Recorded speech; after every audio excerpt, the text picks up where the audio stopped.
आज आपण एकदम हेल्थी असे इन्स्टंट बीटरूटचे डोसे बनवत आहोत. सकाळी नाश्त्यासाठी अतिशय उत्तम अशी ही रेसिपी आहे. तर तुम्ही पाहू शकता हे मोठ्या साईजचे मी बीटरूट घेतलेले आहे.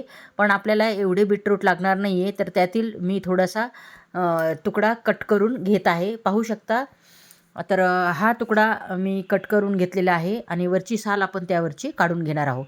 अतिशय पौष्टिक असे हे इन्स्टंट होणारे डोसे आपण आज बनवत आहोत. अगदीच फर्मेंटेशन पण करायची गरज नाही आहे. अगदीच 5 मिनिटात होणारी ही रेसिपी आहे.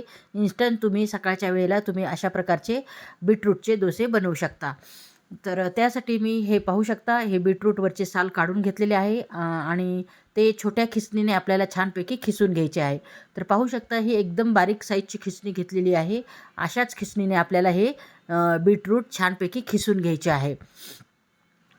पूर्ण खिसायचे आहे एवढे बीटरूट आपल्याला. तर अशा प्रकारे मी हे बीटरूट छानपैकी बारीक खिसणीने खिसून घेतलेले आहे. आणि त्यामध्ये आपल्याला घालायचा आहे 1 वाटी रवा. आपला नॉर्मल बारीक रवा असतो तो आपण यामध्ये रवा घालणार आहोत आणि 2 चमचे आपल्याला गव्हाचे पीठ घालायचे आहे. तर यामुळे आपल्याला या डोस्याला बाइंडिंग येणार आहे. आणि त्यानंतर आपण चवीनुसार मीठ घालणार आहोत आणि त्यानंतर आपण ह्या डोश्यासाठी मिठाचे पाणी तयार करून ठेवणार आहेत. तोपर्यंत आपले मिठाचे पाणी तयार होईल आणि त्यानंतर आपण यामध्ये दही किंवा ताक घालू शकता. तर माझ्याकडे ताक अवेलेबल होते, दही नव्हते, तर मी यामध्ये आपले ताक घातले आहे. ताक किंवा दही दोन्हीपैकी एक तुम्ही यामध्ये घालू शकता. तर यामध्ये थोडे अर्धी वाटी मी ताक घातले आहे आणि छानपैकी आपल्याला हे सर्व बॅटर मिक्स करून घ्यायचे आहे. छानपैकी मिक्स केल्यानंतर आपल्याला यामध्ये पाणी घालायचे आहे. एकदाच पाणी न घालता अगदी थोडे थोडे आपल्याला यामध्ये पाणी घालायचे आहे. इथे मी अर्धा ग्लास पाणी घेतले होते. अगदीच थोडे थोडे घालत आपण हे पीठ भिजवणार आहोत डोश्याचं. तर हे डोश्याचं पीठ भिजवण्यासाठी अगदीच थोडे थोडे घालत मी हे बॅटर रेडी केले आहे. तर पाणी हे पूर्णपैकी मी पाणी यामध्ये घातले आहे. पाहू शकता. आपल्याला अशा कन्सिस्टन्सीमध्ये हे बॅटर रेडी करायचे आहे. अगदीच पातळ आपल्याला हे बॅटर आपल्याला रेडी करायचे आहे.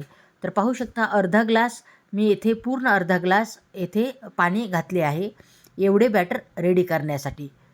तर कन्सिस्टन्सी पाहत तुम्ही यामध्ये पाणी घालू शकता. पाण्याचं काही असं मेजरमेंट नाही आहे, पण अशा प्रकारचं बॅटर आपण करू शकतो. तर बॅटरला 5 मिनिटासाठी आपण रेस्ट देणार आहोत आणि तोपर्यंत चटणीची तयारी करून घेऊयात. तर त्यासाठी मी थोडे शेंगदाणे घेतले आहेत भाजलेले, थोडं खोबरं घेतले आहे, 2 ते 3 हिरवी मिरची घेतलेली आहे आणि थोडीशी अगदी कोथिंबीर घेतलेली आहे. तर हे आणि थोडं ताक घेतलेलं आहे. माझ्याकडे दही नव्हते म्हणून मी यावेळेला ताकाचा यूज केलेला आहे.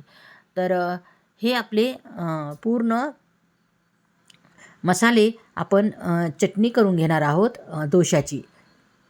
तर हे सर्व मी मिक्सर ग्राइंडरमध्ये बारीक करून घेते प्रथम आणि त्यानंतर आपण यामध्ये आपलं ताक घालणार आहोत, ताक किंवा दही.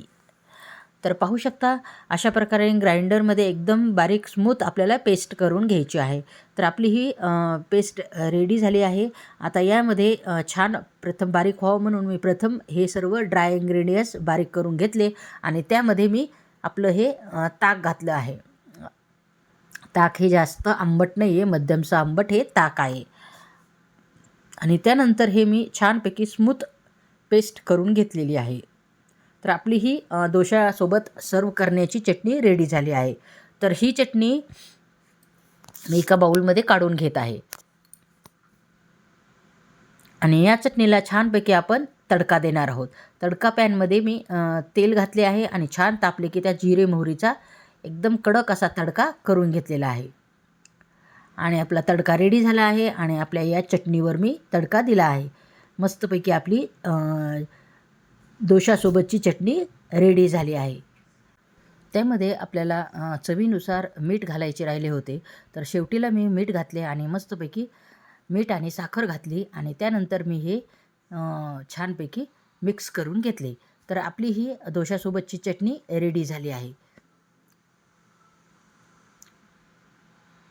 आता त्यानंतर आपण 10 मिनटासाठी हे आपले डोसा बॅटरचे बॅटर रेडी करून ठेवले होते आणि 10 मिनटासाठी रेस्ट झाली आहे. आणि आता चला मग आपण या बॅटरपासून डोसे बनवून घेऊया. पॅन आपला गॅसवर ठेवलेला आहे. छानपैकी तो तापला गेला आहे आणि त्यावर अगदीच थोडे आपण मिठाचे पाणी तयार केले होते ते अगदीच थोडे शिपडून घ्यायचे आहे, म्हणजे छानपैकी अलगद आपले हे डोसे निघतात. तर पाहू शकता छानपैकी आपला तवा छानपैकी तापू द्यायचा आहे आणि त्यानंतर आपले रेडी केलेले बॅटर आपण या तव्यावर घालणार आहोत. अगदीच 2 ते 3 पळी आपण या तव्यावर डोसे करण्यासाठी घातले आहे. तर आपले डोसे वरच्या साईडने सुकले गेले आहे आणि त्यानंतर आपण थोडेसे तेल वरती लावणार आहोत या डोशांना. मस्तपैकी 3 ते 4 मिनटं छानपैकी शेकू द्यायचे आहेत हे डोसे आणि त्यानंतर उलटून घ्यायचे आहेत. तर पाहू शकता वरच्या साईडचे पूर्णपैकी पाणी सुकले गेले आहे आणि छानपैकी आपण हे उलटून घेतलेला आहे आपला हा डोसा. अगदीच दोन्ही साईडने पण मस्तपैकी आपल्याला हे भाजून घ्यायचे आहेत. तर पाहू शकता आपला हा डोसा रेडी झालेला आहे. तर हा डोसा आपण आता काढून घेऊयात प्लेटमध्ये. कलर पाहू शकता किती मस्त आपल्या या डोशाला आलेला आहे. तर त्यानंतर मी लगेच दुसरा डोसा करायला घेतलेला आहे. पहिल्यासारखंच आपण थोडं मिठाचं पाणी शिपडून घेणार आहोत आणि आपले बॅटर तव्यावर घालणार आहोत. 2 ते 3 चमचे आपण या तव्यावर घातलेले आहे. तर पाहू शकता वरचे पाणी सुकल्यानंतर आपल्याला मस्तपैकी त्यावर थोडे तेल लावायचे आहे. त्यानंतर मी वरती तेल लावून घेतलेले आहे. अतिशय पौष्टिक असे हे डोसे तयार होतात. बीटरूट खायला कोणीच तयार नसतं, त्यामुळे अशा प्रकारच्या रेसिपी तुम्ही नक्की मुलांना किंवा मोठ्यांना सगळ्यांना करून खाऊ घाला. बीटरूटमुळे आपल्या शरीरातील रक्ताचे प्रमाण वाढते हे सर्वांनाच माहिती आहे. मला वेगळं काही सांगायची गरज नाही आहे.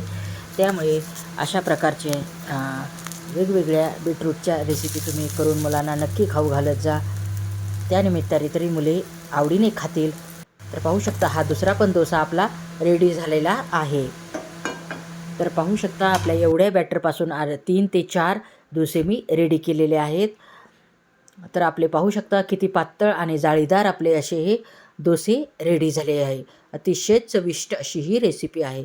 तर पाहू शकता चटणी आणि आपले डोसे आपण सर्व केलेले आहेत. अगदीच चविष्ट रेसिपी आहे. तर तुम्हाला या बीटरूटच्या डोशाची रेसिपी कशी वाटली? जर तुम्हाला ही रेसिपी थोडी पण आवडली असेल तर तुम्ही या चॅनलला लाईक आणि सबस्क्राईब करायला विसरू नका. एकदम हेल्थी रेसिपी मी तुमच्यासाठी नक्कीच घेऊन येत जाईल. तर पुन्हा भेटू अशाच एका छानशा रेसिपीमध्ये. तोपर्यंत नमस्कार.